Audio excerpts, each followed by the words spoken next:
नमस्कार। फेरि यो नेपालको भूमि बेच्ने कुराहरू, नेपालको प्राकृतिक स्रोत र साधनको चाहिँ दोहन गर्ने कुराहरू, धर्म बेच्ने कुराहरू, यी सारा कुराहरूको जग भनेकै गणतन्त्र हो।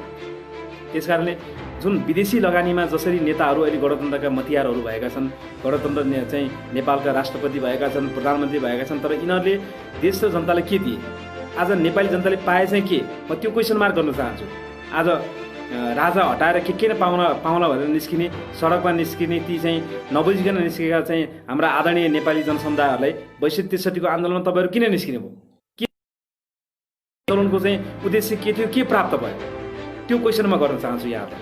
त्यसै कारणले हेर्नुहोस्, आज नबुझिकन पार्टीको झन्डा बोकेर, पार्टीको कार्यकर्ता भएर, पार्टीले घोषणा गरेका कार्यक्रममा चाहिँ गएको कारणले चाहिँ आज बहुदल आइसकेपछि पटक पटक एउटै व्यक्ति चाहिँ 6-7 चोटिसम्म प्रधानमन्त्री भयो। अनि एउटा व्यक्ति एकपटक प्रधानमन्त्री हुँदाखेरि त्यसले देश र जनताको चाहिँ लागि गर्न नसकेपछि त्यो मान्छेले दोहोऱ्याएर चाहिँ प्रधानमन्त्री हुन नपर्ने हो।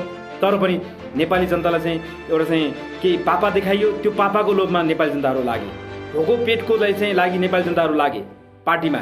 त्यसकारणले त्यसको असर आज सिङ्गो नेपाल र नेपालको चाहिँ सार्वभौम सत्तामा, नेपालको राष्ट्रिय अखण्डतामा परेको छ। आज हामी कुनै आज पढे लेखेका युवाहरू, हाम्रा 80 लाख युवाहरू बाहिर छन्। आज 62-63को आन्दोलन पछाडि लाखौँ युवाहरू बाहिर गए। त्यो 62-63को चाहिँ आन्दोलनले चाहिँ जुन शान्ति सम्झौता गरायो, देशमा शान्ति हुन्छ भनियो।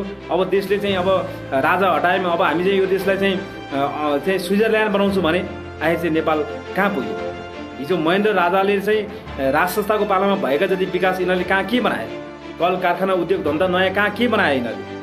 आज लोकतन्त्र गणतन्त्रको नाउँमा यिनीहरू जसरी चाहिँ अहिले श्री 10 सरकार जस्तो भएर हिँडिरहेछन्, यिनीहरू आफ्नो व्यक्तित्व बनाउने, आफ्नो चाहिँ धन सम्पत्ति चाहिँ जम्मा पार्ने र देशको चाहिँ ढुकुटीको दोहन गर्ने। त्यो बाहेक आज यिनीहरूले के गरे?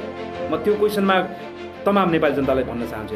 अब अहिले पनि यत्रा कुराहरू हाम्रै आँखाको अगाडि देखिँदै पनि आज यी अपराधी, यी चाहिँ कोही भ्रष्टाचारमा मुसेका, कोही ज्यान मारेर आएका, यी सारा अन्तर्राष्ट्रिय जगतमा पनि एउटा अपराधी साबित भएका मान्छेलाई हामीले पटक पटक चाहिँ प्रधानमन्त्री स्वीकार्दा आज नेपालले के पायो?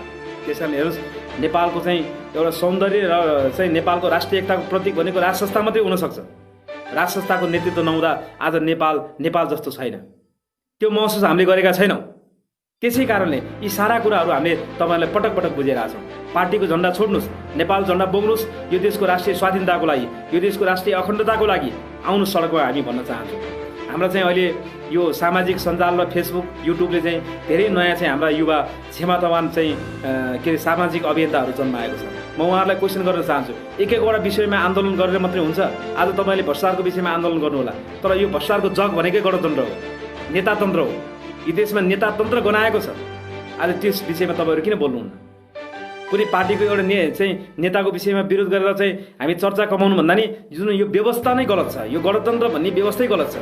त्यसै कारणले चाहिँ अब राज संस्था फर्काउन म सम्पूर्ण सामाजिक अभियन्ताहरू जो चाहिँ अहिले चाहिँ देशको लागि, माटोको लागि र यो राष्ट्रिय झन्डाको लागि लाग्नु भएको छ, हेर्नुहोस्, यो देश बनाएकै राज संस्थाले हो, यो देश बनाएकै राजाहरूले हो, यो देश टिकाएकै राजाहरूले हो। त्यस कारणले चाहिँ यो देशको अस्तित्व रक्षा गर्न, यो देशको अखण्डता बचाउन चाहिँ तपाईँहरू आउनुहोस्, हामीसँग जोडिनुहोस्। मैले चाहिँ हिजो माइतीघर मण्डलमा नि धेरै कुराहरू देखेँ। त्यहाँ चाहिँ के अरे चाहिँ एउटा सेलिब्रेटी चाहिँ अभियन्ताहरू देखियो, तर सेलिब्रेटी अभियन्ताहरू चाहिँ जब त्यहाँ व्यवस्थाको विरोध हो उहाँहरू निस्किनु हो।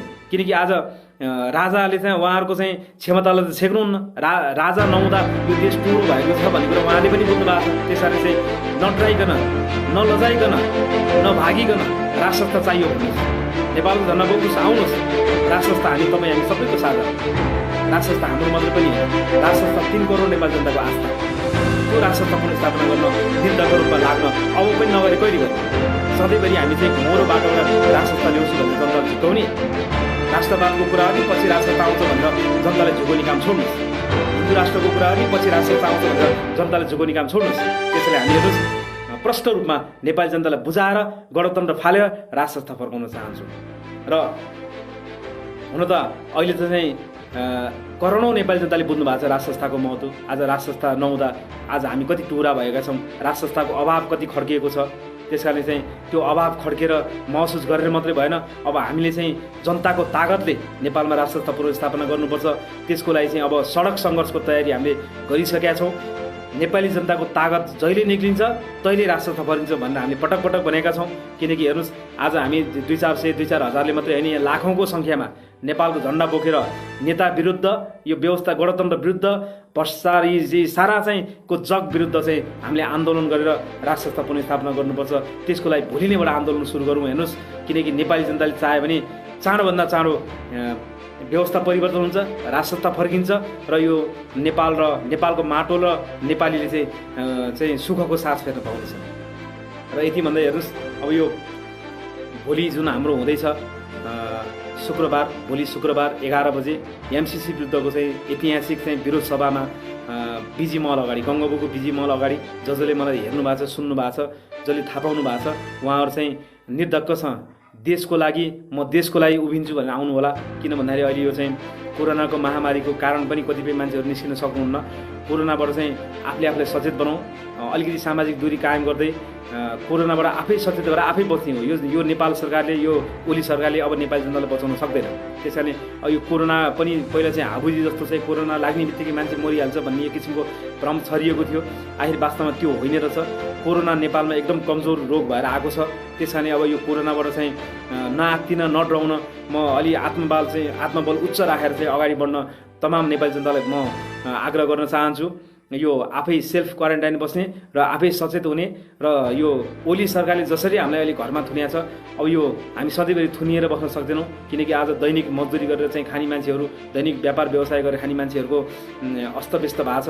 भोकमरीले चाहिँ मान्छे मर्ने अवस्था पुगिसकेको छ, कति 2-4 जना त मरिसकेको अवस्था पनि छ। त्यस कारणले हेर्नुहोस्, यो कोरोनालाई हेरेर र कोरोनाको चाहिँ कारण देखाउँदै लकडाउन लम्बाउँदै जुन ओली सरकारले आफ्नो आयु थप्ने र राष्ट्रघाती राष्ट्रघाती चाहिँ निर्णयहरू गरिरहेछ, त्यसको विरुद्धमा अब तपाईँ हामी सडकमा उत्रिनै पर्छ, जनताको तागत देखाउनै पर्छ। त्यसको लागि म सम्पूर्ण नेपाली जनताहरूलाई चाहिँ भोलि ठिक 11 बजे बिजी महल अगाडि चुली निम्तो गर्न चाहन्छु। निर्धक्क भएर आउनुहोस्, ढुक्कसा आउनुहोस्। देशको लागि हो, राष्ट्रिय स्वाधीनताको लागि हो, राष्ट्रिय अखण्डताको लागि हो र राष्ट्रताको लागि हो। हेर्नुहोस्, किनकि राष्ट्रता भयो भने नै यी सबै कुराहरू बच्छ। राष्ट्रता नहुँदाखेरि चाहिँ राष्ट्रिय सार्वभौमसत्ताको कुरा, राष्ट्रिय अखण्डताको कुरा, यी सबै कुराहरू चाहिँ यो सुन्दाखेरि पनि ठिक लाग्दैन। त्यस कारणले चाहिँ राष्ट्रता फर्काउनु नै हाम्रो मूल उद्देश्य हो। त्यसै कारणले आदरणीय चाहिँ सम्पूर्ण तमाम नेपाली जनतालाई भोलि ठिक 11 बजे बिजी महलमा आउन अनुरोध गर्दै म यहाँहरूको धेरै लामो समय लिइरहन चाहन्न। फेरि पनि यस्तै आवश्यकता अनुसार फेरि म फेसबुक लाइभमा जोडिने नै छु। अब चाहिँ म लाइभ जोडिने चाहिँ यो साई युवा शक्ति नेपालको पेजबाटै जोडिने छु। बढीभन्दा बढीले चाहिँ यो भिडियोलाई चाहिँ सेयर र कमेन्ट गरिदिनु होला र यो राष्ट्रघाती र चाहिँ गणतान्त्रिक सरकार विरुद्ध सम्पूर्ण नेपाली जनता एक हौँ र चन्द्र र सूर्य झन्डा बचाउने सङ्कल्पसहित सडकमा आउन आग्रह गर्दै म यहाँहरू समक्ष बिदा हुन चाहन्छु। फेरि भेटौँला। जय देश, जय नरेश।